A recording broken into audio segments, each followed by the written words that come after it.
The FNaF movie is out now, and I watched the movie twice in theaters and once on digital. As I watched it in theaters, I noticed a bunch of interesting details, some just connecting to different areas of the series, and some meriting theories. And when I watched the movie digitally, I took note of all those details, and other ones that I noticed as well. So in this video, I'll be discussing all the interesting details I noticed when watching the movie, and I'll be discussing any theories I have about the movie, whether they revolve around the content of the movie itself, or how the movie affects the games. The movie is definitely a separate universe from the games, that much is very clear, but it does seem to at least allude to stuff from the games, so that's what we'll be discussing today. Obviously, others have made videos about this stuff, all the Easter eggs and theories and stuff already, but this is mine, and who knows, maybe there's some stuff that other people haven't talked about. So, without further ado, let's get started.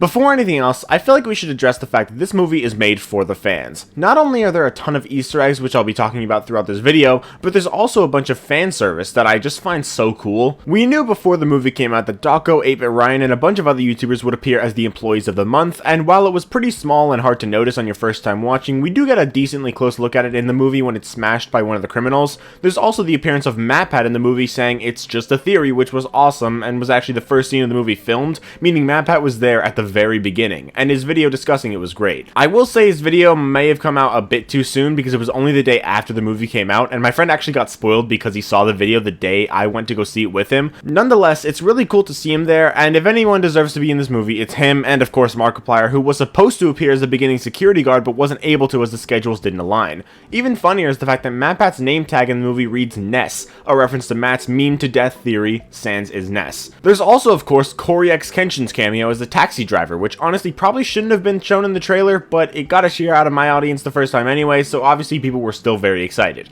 There's also a scene where Freddy bit Max in half, which is definitely a reference to the bite of 83, and in my theater, and apparently many other people's theaters, people yelled out, "Was that the bite of 87?" Obviously being a reference to Markiplier's reaction to the bite in FNaF 4, and I've seen memes of that scene of the movie with Markiplier's reaction already as well. There's also Afton saying his iconic line of "I always come back," a line some people think doesn't really make sense in the context of this movie, but some people have pointed out that he does seem to have Springlock scars already, indicating he may have already gotten Springlock just like he had in the Silver Eyes, in which case the line would make sense. Either way, that line is clearly fan service and it's welcome in my eyes. And finally, the Living Tombstone song playing during the end credits.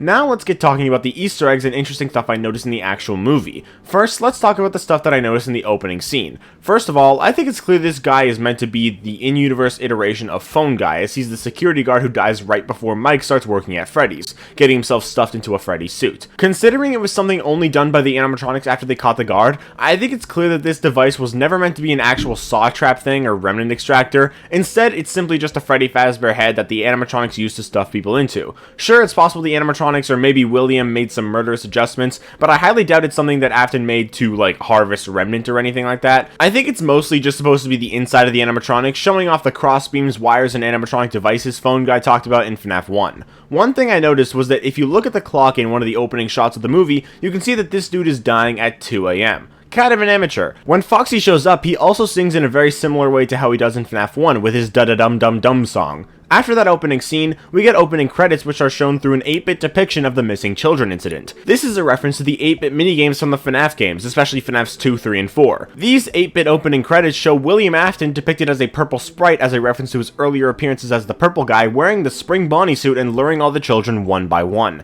At a certain point in these credits, you can actually see one of the kids with a claw machine, and inside the claw machine you can see a spring Bonnie head and what looks to be a purple guy face or something like that, oddly enough. I don't know if that's meant to actually be anything, but it's just something I noticed. We can also see that Foxy here has actual animatronic legs rather than only the endoskeleton legs like he has during the rest of the movie, and he also doesn't have the withering he usually has, indicating that withering probably happened at some point after Freddy's closed, but I don't really know what would have caused it. Maybe Foxy's clumsy and hits himself with his hook or something. I don't know. There's a really interesting plot point in this movie where Mike takes pills to help him sleep so he can explore his memories. The reason I find this so interesting is because in FNaF 4, there's an Easter egg where we can see pills on the nightstand. The other two nightstand Easter eggs were tied with the bite victim, and the bite victim died, meaning it's unlikely he was able to take pills unless they gave them to him while he was unconscious. But while that could have happened, it doesn't make as much sense as those pills belonging to the actual player, who we know from the logbook in the FNaF 1 phone call to be Michael Afton, who is Mike Schmidt. Whether Mike Schmidt is an Afton in the movie is a whole other issue, but in the games, they are the same person. In the recent story Didophobia from Tales from the Pizzaplex, we learned FNAF 4 to be an actual experiment Afton had on kids. It's very likely that the bite victim was put through these experiments, and another story in the book, Alone Together, talks about how if there's a ghost around you, you might begin to see their memories. It's possible that the bite victim was a ghost around Michael, and that the bite victim's memories were intertwined with Michael's, creating what we play in FNAF 4. What if Mike intentionally took pills to try and look into his own memories, and instead, the bite victim's memories came up? I don't know, would feel a bit weird, especially since I'm not sure there's anything he would be looking for, but I do think the pill connection at the very least is worth noting, and so is the Dream Theory book that suggested all this stuff to Mike, which is a clear reference to the old Dream Theory from FNAF 4, which may or may not have been canon back then, and definitely isn't now. There's also a bunch of rainbow imagery throughout the movie, through Abby's drawings and random images throughout, but the coolest one to note is the actual Chica's Magic Rainbow as an ice cream shop. After Mike beats that guy up in the mall, he goes to see William Afton. We see a camera in the waiting room which indicates the date as April 6th of the year 2000. I will say, it's mildly interesting that it's April 6th, 4-6, like Patient 46, but the movie doesn't have anything to do with that, so it's more than likely just like a coincidence. When Mike goes in and talks to Afton, we learn that he's using the fake name Steve Raglan, which we knew from the trailer, but obviously he's actually William Afton. Steve Raglan is basically a fake name he's using to be undercover, which he also does in the Silver Eyes using the fake name Dave Miller. This movie actually takes quite a few points from the Silver Eyes, but we'll get to those as we go along. What's interesting about Afton in this scene is that when he sees Mike's last name, he looks closer and realizes he recognizes Mike. He knows the name Schmidt, and he realizes Mike resembles someone he knows. This can be one of two things. Either A, he recognizes Mike's last name as the same last name as Garrett, the kid he killed many years ago, or B, he recognizes the last name of the kid he killed, the kid who belongs to Afton's old family, including Mike, his son. Whether or not Mike would end up being an Afton has been a very interesting debate, especially since he is an Afton in the games, and in the movie there wasn't really anything solidifying either side, especially since Mike's dad could have easily just been like a stepdad, whether Mike knew or not. What's weird about Afton in this movie is the fact that he literally traveled all the way to Nebraska just to kill Garrett, indicating there has to be some connection between Afton and Mike's family. So what if William was originally with Mike's mom and they had Mike together, and then Mike's mom left William? Then maybe William traveled to Nebraska and killed his ex's child to get back at her and to hurt her. Maybe not, it's kind of unclear. I don't think that there's that much evidence for either side, and I could see it going both ways, but if Mike isn't an Afton, we should probably look closer into the fact that William traveled to another state to kill one random kid, instead of just killing one locally. It's also interesting that Afton only sends Mike to work at Freddy's when he realizes who Mike is. He basically sends Mike there to die, which William also does in the games when he sends Mike to work at sister location basically to die as well. After all that, Mike talks with this lady about Abby, and in the background you can see words on the chalkboard, and 5 of those words are ones that correspond to animatronics in the series. The words are bear, rabbit, chick, and fox, which are the main 4 animatronics in the Fazbear Band, and there is also puppet, a reference to the puppet animatronic of course. As we all know, this scene is what led to Mike calling Afton back to get the job at Freddy's, and this phone call is very interesting because it consists of Afton basically explaining the job and the stuff he has to do, and then he also says he will catch Mike on the flip side. He's basically like how Phone Guy is in FNAF 1 as he explains what Mike has to do, and one of his lines is "see you on the flip side." I think this is likely meant to be a reference to the old theory that Afton was Phone Guy, since he basically is taking the role of Phone Guy here, at least in terms of the call. So there's basically 2 different allusions to Phone Guy in this movie, both with Afton and the guard from the beginning. Considering that guard worked before Mike did, it's likely that the tape Mike gets with the security training footage was originally for him, which makes it interesting that the tape is actually originally labeled as Fritz before it said Mike on it. This is of course a reference to Fritz Smith, the Night 7 security guard in FNAF 2. This does add some merit to the theory that Phone Guy is Fritz Smith, considering Fritz in the movie is basically Phone Guy in terms of a security guard, but other than this, I don't think the theory makes sense considering Phone Guy said he'd take the night shift when Freddy's opens again, and Fritz is the guard before Freddy's opens again. He also gets fired, so I doubt he'd be able to be the night security guard again after that in FNAF 1. So this does add some merit to the theory, but the theory itself doesn't really make sense at all. The office in the movie is also definitely different from how it is in the games, now having the breaker, lacking the lockers on the back wall, being way bigger, and not having electricity powered doors, which is pretty surprising. However, there are a couple things that are directly pulled from the office from FNAF 1, including the Celebrate poster, the cup on the desk, and the fan, and I thought it was cool that they included those. There's also a few other cool references to the games in the location, like the appearance of a Balloon Boy toy, and this is obviously a reference to Balloon Boy from FNaF 2, but I also wonder if it might be a reference to Lucky Boy from Sergio's Lucky Day, since it is a really small toy Balloon Boy. There's also a mini ride in the location similar to the Foxy Fighters S minigame from FNaF 6. As Mike watches the tape, footage is shown of someone building an animatronic, and I'm pretty sure that was actually someone from Jim Henson's Creature Shop, but what's interesting is that this guy is building an Endo 01, the same type of endoskeleton that the other Freddy's animatronics have in FNaF 1 and in this movie, but this endoskeleton is being built with spring locks. This begs the question, do all the animatronics in this movie have spring locks? That doesn't really make sense because Vanessa later says that all the older models have spring locks, indicating the core 4 don't, so why does this one? I'm not exactly sure, but I think it's very interesting and definitely worth thinking about. The animatronic does have ears similar to Freddy, so maybe this is meant to be Golden Freddy, but that would also require Golden Freddy's origins to be quite different than how it is in the games. Maybe, but I'm not so sure. Throughout the movie, Mike constantly falls asleep both before and while working at Freddy's, and these dreams involve the missing kids. In FNaF 2, there's a recurring nightmare before you start the game and after some nights where you are essentially becoming Freddy, coming into consciousness. It's likely these dreams are being had by the security guard, basically having the memories from the kid who possesses Freddy, like the whole ghost thing in Alone Together. These nightmares are definitely different from the ones Mike has in the movie, but I do think that the idea of a Freddy security guard having dreams about Freddy's in both cases is definitely intentional, though I'm pretty sure in the movie it's just a FNaF 2 reference, if anything beyond the actual plot point of the movie. Within Mike's dreams, he also gets injuries from the kids, the first being from the kid who possesses Foxy cutting him with his hook. When he wakes up, despite getting this injury in a dream, the injury remains on him in the real world. This likely indicates that in FNaF 4, despite it being a dream, if you die in the nightmare, you die in real life too. The Foxy Kid also provides a pretty cool reference to the games. Right after cutting Mike with the hook, the Foxy Kid does a jump scare where his eyes are black and black tears stream down from his eyes, a reference to how the missing kids in Charlotte and the minigames in FNaF 2, 3, and World are shown with black tears streaming from their eyes.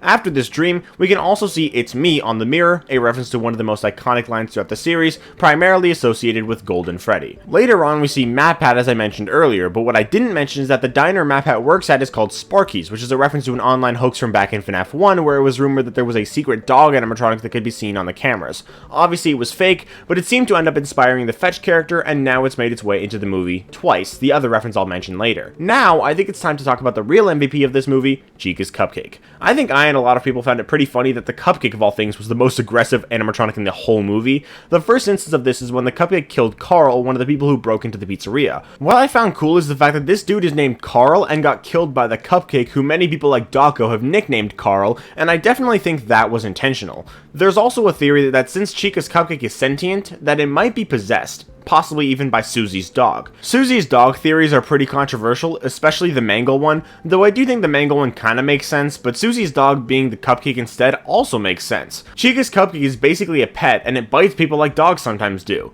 In Pizza Party from FNaF VR, there's also a party hat next to the Cupcake indicating possible possession, so it definitely could be possessed. Maybe it's just possessed by Susie as well, or controlled by Chica, but who knows, it could be the dog. Speaking of dogs, I mentioned the Sparky's Easter egg just a bit ago, but there's also an Easter egg where there's an actual Sparky the dog animatronic among the animatronics the criminals were stuffed into. Not only is there a Sparky the dog though, there's also an animatronic version of Shadow Freddy which Max ends up being stuffed in later, and there's also a mysterious endoskeleton. Dawko talked about this endoskeleton in his video on the Easter eggs, and apparently it was nicknamed Tina and was supposedly throughout the movie hidden in the background. I didn't see it anywhere else, but if that is true, or if that was at the very least the intention, it may be a reference to, dare I say it, uh-oh, this is not gonna go well for me, is it? The Mimic. Okay, I know this is definitely a stretch, and I'm not saying the Tina endoskeleton is literally the Mimic, but it's possible that it's supposed to be a reference. In FNaF VR, the Mimic is used to create old stuff throughout Freddy's history, and it learns of these things and begins to mimic them because of data Fazbear Entertainment fed into the VR game, which the Mimic then observed. It basically watched all the information fed into the game and then replicated it, and the Mimic is also a bear endoskeleton. The Tinabot is an endoskeleton that watches the events in the movie from the background. Maybe it's a reference? Again, it's almost definitely not literally the Mimic or anything, but it's just possibly a reference, or not. Anyway, let's just move on before I piss you guys off even more. Just kidding, I'll actually piss you guys off in a bit anyway. When Mike tells Vanessa about the dream theory, he says that people usually call him crazy for it. Vanessa responds by saying she knows what crazy looks like, and this isn't it.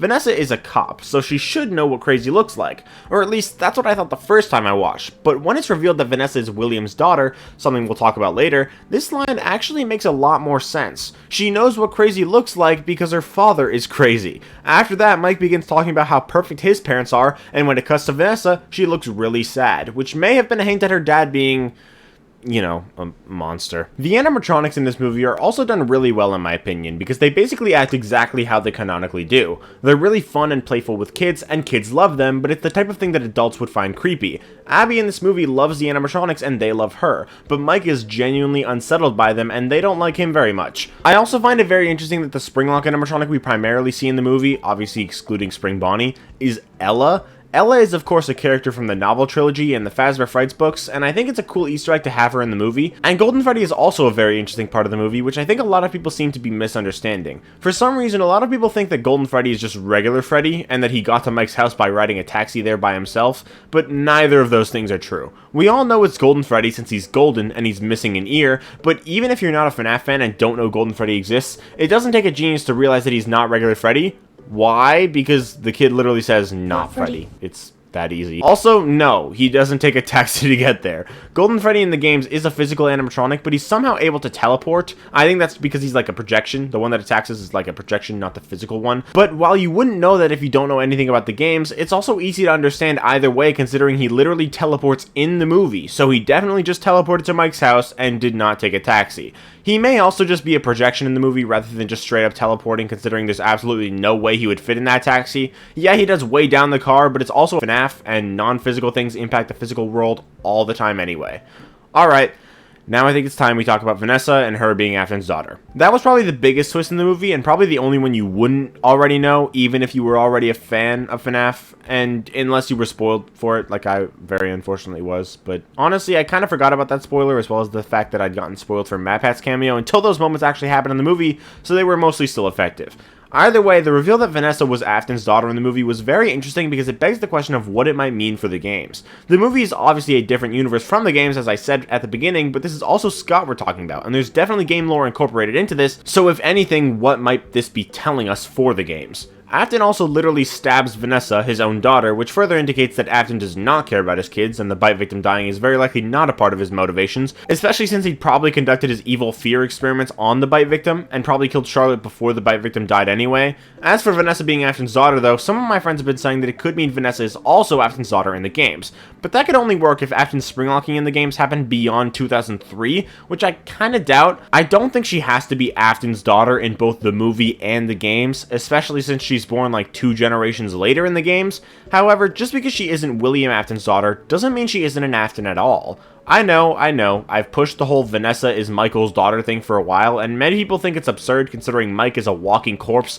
and no one in their right mind would have a child with him, and logically he shouldn't even be able to have a child at this point, but that entire take ignores the way that Remnant works. Regeneration. I've talked about this many times, how Mike loses his skeleton in Sister Location, yet somehow stands up, indicating his skeleton basically grew back, meaning Remnant has regenerative properties, but there's also everyone's favorite plot point in the books, Phasgoo, which can copy DNA and create a whole being of it, meaning it would probably be able to regenerate a body, which would probably apply to Remnant as well. In that case, Mike would eventually just be fine and wouldn't be a walking corpse at all anymore, so Vanessa being his daughter makes perfect sense. If you just don't think she's his daughter at all, that's perfectly fine, but him being a corpse shouldn't be a reason why. Not only is Vanessa an Afton in the movie, but in FNaF AR her name is shown to start with an A, which could very well be Afton. Before now that was just speculation and less evidence and more of a proof of concept, but now in the games she has the same initials as Vanessa in the movie, who is an Afton. If the movie version is meant to be a different version of the Vanessa in the games,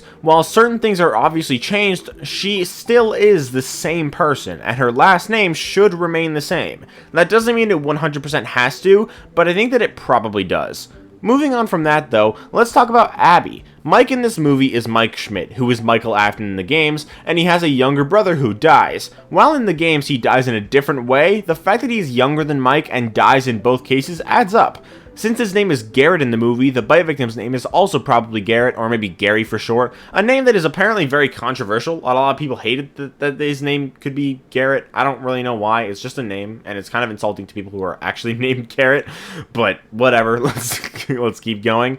Mike also has another sibling, a younger sister, just like he does in the games. Her name is Abby, and while that is usually short for Abigail, it can also be a nickname for Elizabeth, albeit an obscure one. On top of that, if you swap the first two letters of Abby around, you get Baby, the animatronic that Elizabeth possesses. Abby is most likely this movie's version of Elizabeth. She obviously has a very different role, but to be fair, Vanessa kind of takes Elizabeth's role in this movie too. I feel like this movie is kind of like the novel trilogy in that the same characters from the games are used, but their roles are kind of swapped around, like how Charlie takes Mike's role, Mike, a different Mike, but a character named Mike, takes Cassidy's role, and then Cassidy takes Jeremy the Bonnie Kid's role, and all that stuff. In terms of Abby though, I find it very interesting that she's almost springlocked and almost dies inside the Ella animatronic. Ella in the books is the youngest Charlie bot, but she's also inside all the other three Charlie bots, including the fourth one, Baby. Ella in this movie is not a tiny doll, but rather a full-size animatronic, so while it may be a stretch, it may be supposed to represent Ella in the form of the fourth Charlie bot, Circus Baby, the animatronic that Elizabeth possesses, which may be a slight further hint that Abby is Elizabeth considering she almost died to this animatronic.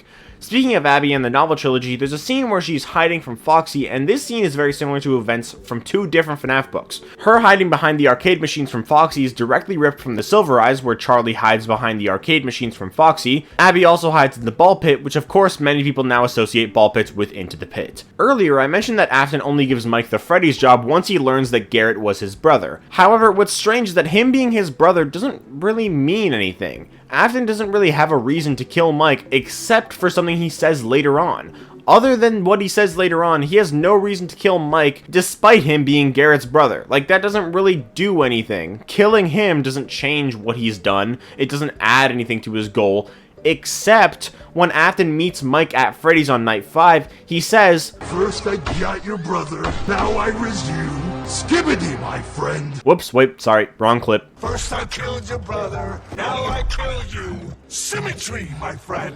This indicates that Afton liked symmetry with his murders, which actually makes sense as to why he decided to kill 5 more children in FNaF 2, despite his whole goal not really benefiting from that unless he just did it for fun, or more likely, for symmetry. However, he did kill Charlotte and didn't kill Sammy, so the idea is questionable, but interesting to think about. All the stuff from Afton in this movie is interesting and cool in terms of both lore and pure Easter eggs. One of my favorite Easter eggs is when Afton is about to try and kill Mike, and he swipes his knife. This is a move directly pulled from the Scream movies. Matthew Lillard, who plays William Afton, actually plays one of the ghost faces from the first Scream movie, and I think that's a really cool reference. There's also a couple things that are pulled from the fourth closet. Afton in the movie manipulates the missing kids into trying to kill a child and make that kid like them, and he does the same exact thing in the fourth closet. But the way that he is killed in the fourth closet and in the Silver Eyes is the same as it is in the movie. At the end of the movie, Abby creates a drawing that depicts Afton as the killer of the missing kids, and the kids see this and realize he's the bad guy, and they kill him. In the fourth closet, Carlton makes a drawing depicting Afton as the killer, and the missing kids kill him there as well. The rabbit isn't your friend.